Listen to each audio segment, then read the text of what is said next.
Hello friends, welcome back to the YouTube channel dictation club.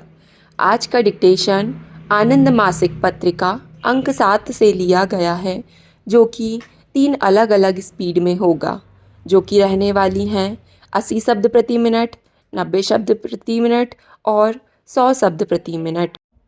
इसकी PDF आपको Telegram channel में मिल जाएगी, जिसकी लिंक आपको नीचे डिस्क्रिप्शन बॉक्स में मिल जाएगी। इसके अलावा आपको अन्य प्लेलिस्ट जैसे कि अन्य आनंद मासिक पत्रिका के अंक के डिक्टेशन और newspaper dictation, 10 minute non stop dictation, Ramdhari Gupta खंड 1, रामधारी गुप्ता खंड 2 के डिक्टेशन की प्लेलिस्ट की लिंक भी नीचे मिल जाएगी। और आपको हमारा यह प्रयास अच्छा लगता है तो वीडियो को लाइक तथा चैनल को सब्सक्राइब ज़रूर करें। तो डिक्टेशन स्टार्ट करते हैं 5 सेकंड के बाद।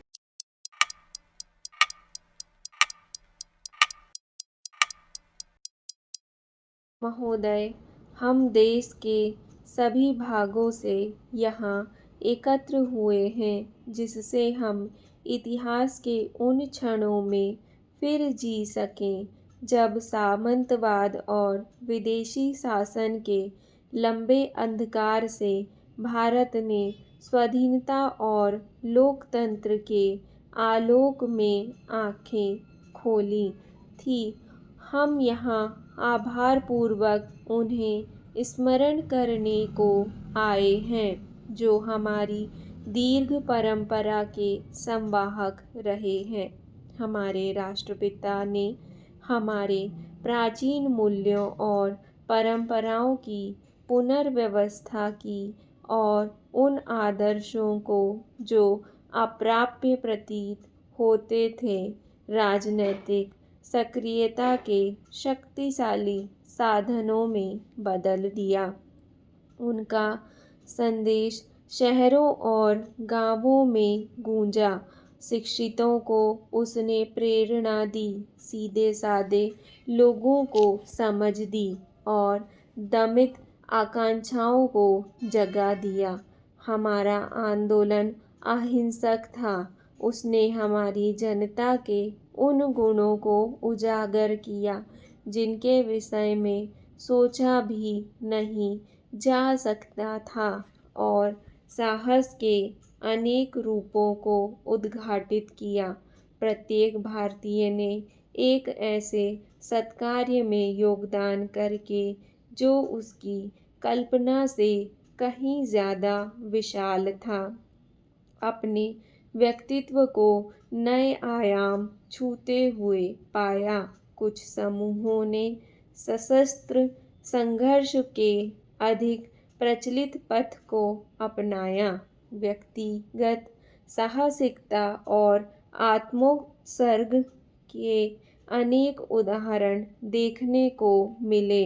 मुझे स्मरण आता है आज़ाद हिंद फौज का योगदान भी, जो हमारी सागर बेलाओं से दूर सक्रिय हुआ थी। मेरे मानस पटल पर कौंधती है उससे भी पहले की तस्वीर जो व्यक्तिगत यादों से परे है।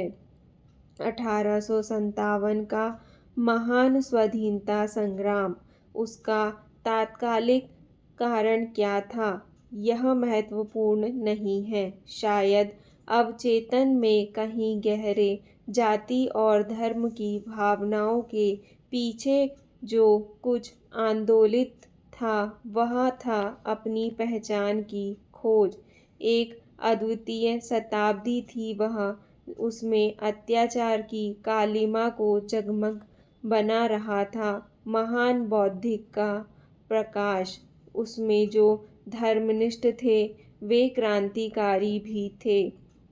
कवि, वैज्ञानिक, वस्तुतः सभी व्यवसायों के लोग जिस महान लक्ष्य को लेकर एक थे वह था राष्ट्र का पुनरुत्थान।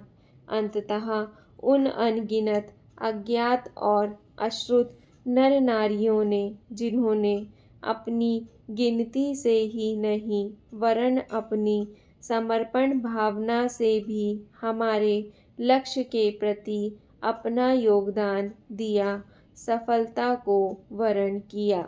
हमारे पास कौन सा बल था? हम अपमान और अत्याचार के शिकार थे, परंतु हमारे नेताओं ने हमें भय और घृणा की भावना से ऊपर उठाया। सभी कठिनाइयों को पार करते हुए हमने अपनी निगाह भविष्य की तस्वीर पर जमाई। महोदय, हमेशा ही हमारा विश्वास रहा है कि स्वतंत्रता अविभाज्य है।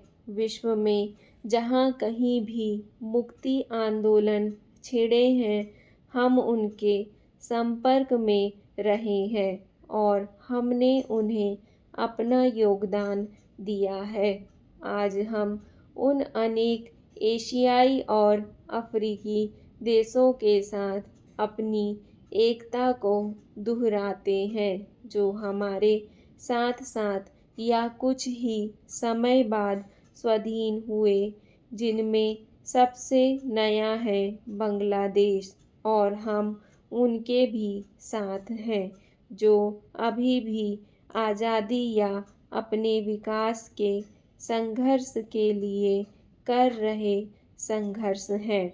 स्वाधीनता प्राप्ति के बाद से ही हमें अपनी शक्ति संघर्षजन्य तनावों से हटाकर विभाजन की समस्याओं में तथा उन अनेक नई जिम्मेदारियों की ओर लगानी पड़ी, जिन्हें हमने ग्रहण किया था।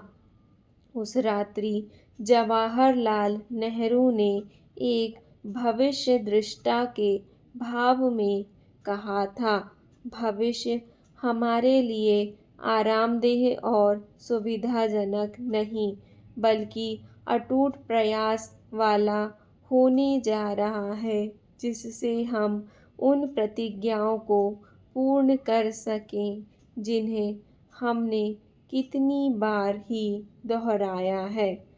तब से 55 वर्ष बीत चुके हैं, जिनके दौरान हमें विफलताएं भी मिली और सफलताएं भी, दुखांत घटनाएं भी घटी और विजय की घड़ियां भी आईं।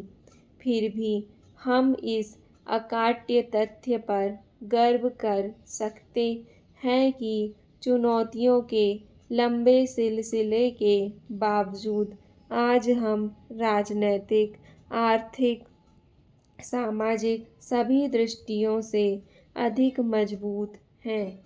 हमारी राष्ट्रीय एकता, धर्मनिरपेक्षता और हमारा लोकतंत्र समाजवाद का सुदृढ़ और सुस्थिर है। सबके साथ मित्रता और किसी की भी अधीनता नहीं, यह रहा है हमारे अन्वेषण का लक्ष्य। हमारा संघर्ष केवल हमारे अपने लिए न होकर संपूर्ण मानवता के लिए रहा है। वह संकीर्ण अर्थों में राजनैतिक स्वाधीनता के लिए भी नहीं रहा है। हम कृत संकल्प थे पुरानी व्यवस्था को बदलने के लिए, गरीबी का उन्मूलन करने के लिए, समाज को जड़ताओं, हानिकर रूढ़ियों और अंधविश्वासों से मुक्ति दिलाने के लिए। मुक्ति के लिए संघर्ष तब प्रारंभ हुआ था जब विश्व के पहले मानव को दासता की बेड़ियों में जकड़ा गया था, और वह तब तक जारी रहेगा जब तक विश्व का अंतिम व्यक्ति न केवल दासता के बाह्य चिन्हों से, बल्कि जाति, रंग और लिंग भेद से उत्पन्न छोटी बड़ी भावना से भी छुटकारा न पा लेगा।